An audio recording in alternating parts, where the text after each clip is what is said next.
floor, blood's pouring down my face into my eyes.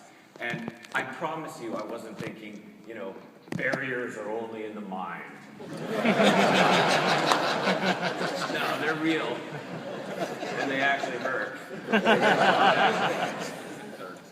I wrote this book called The Adversity Advantage, and I teamed up with a scientist named Paul Stoltz, Dr. Stoltz, and we studied organizations, communities, teams all around the world, and we found that people fall consistently into these three categories. They're either quitters, campers, or climbers. Quitters are self-explanatory. We're not going to talk about them today. But campers are a fascinating group because they make up sometimes the majority of a team.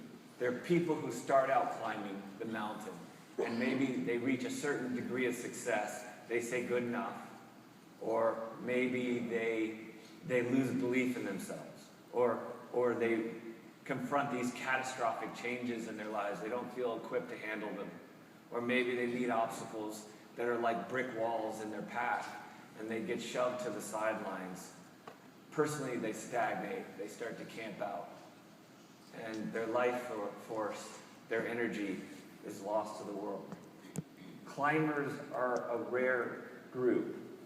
They're those people who are able to grow and innovate and evolve and challenge themselves to the very day they die. So the question is this: how do we climb? When, like in Kyle's case, it makes so much more sense. It's so much easier to camp. My journey was actually a literal climbing journey. I wanted to climb the 7 summits, the tallest peak in every continent. Mount McKinley, Denali, the great one, the high one. In the Inuit language was my first of the 7. We flew ski planes onto the Kahiltna Glacier, and it was 19 days later we crossed the summit ridge towards the summit. It was 4:30 in the afternoon. It turned out to be Helen Keller's birthday that we stood on top. And we were so nervous. I was nervous about getting down. 90% of accidents happen on the way down when you've let down your focus. But we timed it really perfectly. And now that we are near the top, my dad, who's here today, my dad Ed, and my brothers and my wife, they were circling above us in a plane, watching us take our last steps onto the summit. And we all had these red suits on. So we looked totally identical to each other as climbers. We had our ski poles in our hands. We're waving our ski poles up the plane. We're cheering. And I asked my friend Jeff, my partner Jeff, I said, "Hey Jeff, do you think they'll know I made it?" He said, "Oh yeah, they're going to know. You're the only one waving your ski pole in the wrong direction." It's good to have friends. And we did get down. With the help of my team, I got down to our igloo that we had built up there. And I sat in that igloo for a long time. As cold as I was, as tired as I was, I'd never done something so physically demanding, so mentally demanding, something that had asked so much from myself. Half of me I knew I wasn't cut out for this life. I wasn't tough enough. I wasn't resilient enough. This is the last thing a blind person was supposed to be doing with his life. But the other half of me didn't care. The other half of me wanted to figure out how to climb forever. And Chris Morris, who was our team leader, he cooked up a big pot of celebratory freeze-dried spaghetti, which I immediately gave back to the mountain gods. I threw it right in the entranceway, so everyone had to crawl through it to get out. And Chris, he's kind of a wild man. He's from Alaska. He's got these great philosophies, these great witticisms about life. I love them. He calls them positive pessimisms. You're sitting out in this terrible storm. You know, it's hammering in your face. You can't even believe you're there. You're totally miserable. Chris will look up, big smile on his face. He'll say something like, "Sure is cold out here, but at least it's windy." Or he'll say, "We should have been climbing a long way, but at least we're lost." On the top of Aconcagua, 23,000 feet, I got to the summit behind Chris. And he gave me a big hug, and he said, Big E, he said, you may be blind, but you sure are slow.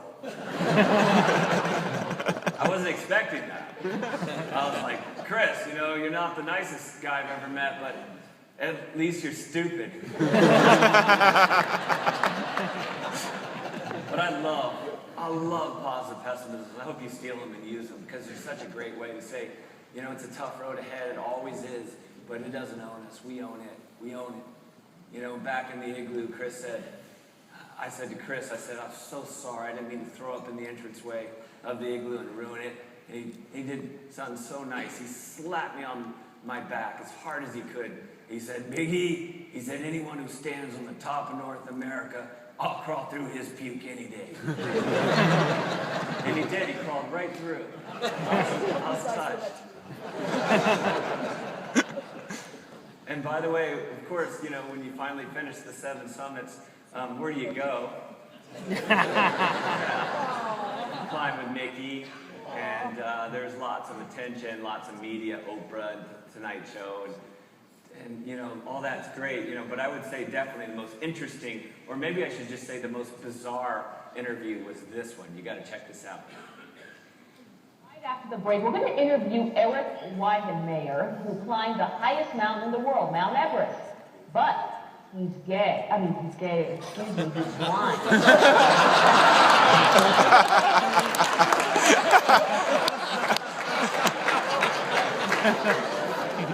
You know, life's ironic, you know, because you try to get people to notice your films and books, and sure, they do fine, but of course, right out of the blue, your gay clip goes straight to #1. 22 million hits, you know. And I don't think it's funny that you're blind or gay. It's just, how do those two words look the same when you're blind? It's a mystery. But as the first gay blind man to climb I've had such a good time. Such a good time climbing to the tops of mountains, coming down with friends around me. I love summits. I love them. They're linear, they're tangible, they're concrete, step by step. And I know that all of us have multitudes and multitudes of goals that are very important, that keep us very busy. But in my life, maybe in yours too, what's been more important than any one goal is what I would call a vision. I see a vision maybe a little differently than others. It's sort of an internal vision. It's a vision of how we see ourselves living our lives and impacting the world, what kind of legacy we want to leave behind us. And I think sometimes we can focus on these long lists of goals. They can become isolated and fragmented, go unfinished, or maybe even spin out of control and lead us in directions that we didn't want to go to in the first place.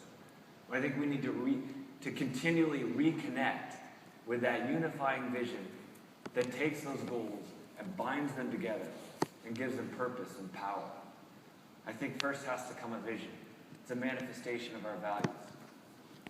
And it's one thing, as you know, to create a vision. That word gets thrown around a lot, but it's another thing entirely to believe in it so strongly that you're able to summon up the courage and the discipline and the focus to live within its framework. At Wolters Kluwer, I think your vision is powerful. You know, if your vision is to serve people, your team, your customers, how then do you align your goals day after day after day to bring you closer and closer to that vision? If your vision is to flourish through a sense of innovation, how do your goals achieve it? If your vision is not just to slip into the status quo, but to blast through people's perceptions of what's possible so hard you shatter them into a million pieces, how do your goals do it? If your vision is not just to respond and react to life's changes and challenges, but to lead, how then do you take those goals and wrap it around that vision and make it real? I think a vision is like an internal compass. It guides us through good weather, more importantly, through bad weather, and it tells us where we're going and why it's so important we get there. I think every great ascent begins with a vision. When I went blind from this very rare eye disease just before my freshman year in high school, I wasn't thinking about a vision. I was honestly just thinking about survival, just getting through the day. Blindness was like a storm that had descended upon me with such force, such viciousness. I thought I would be crushed by it. I remember being led into school, being led from class to class, being led into the cafeteria, sitting at a table by myself, listening to all the excitement and laughter and joy around me that I wanted to be a part of. And looking at my life through a rearview mirror into the past, into all the things I'd never do, the things I'd lost, the things I'd never experienced, the people I loved I'd never see. And more important than that, I was worried that I would be swept to the sidelines, that I would be forgotten, that my life would be meaningless, a life lived for nothing. That was terrifying. And I could still see just a tiny bit out of my right eye as I lost the last vestiges of sight. And one of the things I could still do was to watch TV if I pressed my face right up against the screen. And I was watching a show one night. They were focusing on a guy named Terry Fox. Terry was a Canadian, and he had lost a leg to cancer. And he was still in the hospital when he decided he was going to run across Canada. Now, first of all, this is not the intuitive decision a person in his situation was supposed to make. Thousands of miles. Most people would have just dug in their heels and focused on survival. Instead, it was as though Terry understood that between stimulus and response, between the things that happen to you and the ways that you're supposed to react, there is a space. And in that space, there's a choice. It's not an easy choice. It never is, but it's still a choice. And he chose to attack. And the miles, they took a terrible toll on his body, on his stump.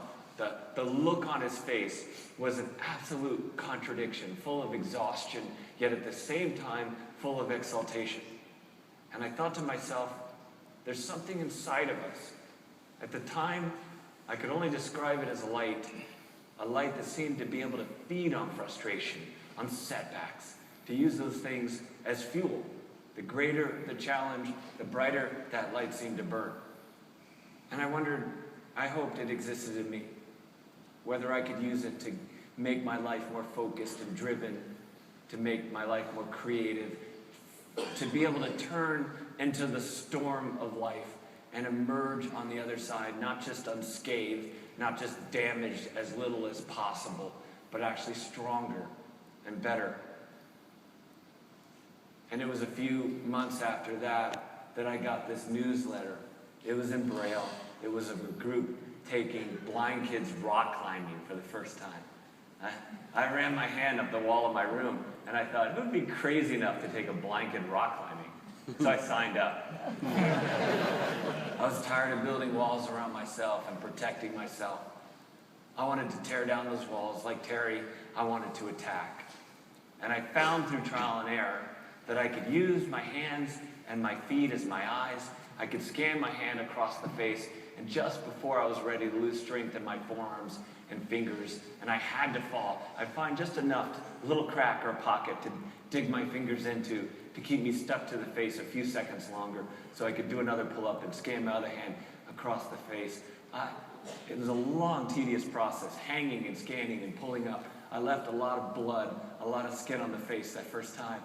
But I got to the top, and it was so exhilarating, it was so vibrant. It was almost painful. It was like a rebirth.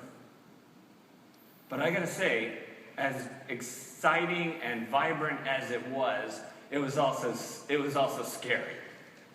And there's one thing that hasn't changed much since that very first time I went rock climbing 30 years ago. And that's the reach. I mean, in a way, it doesn't matter whether we're blind or not. We're all reaching into darkness. We're predicting and calculating. We're hoping, we're praying. All our algorithms, all our metrics, all our charts and graphs, they lead us to believe that we're going to find what we're looking for. But we understand there's no guarantee. It's that moment when we've reached out, we've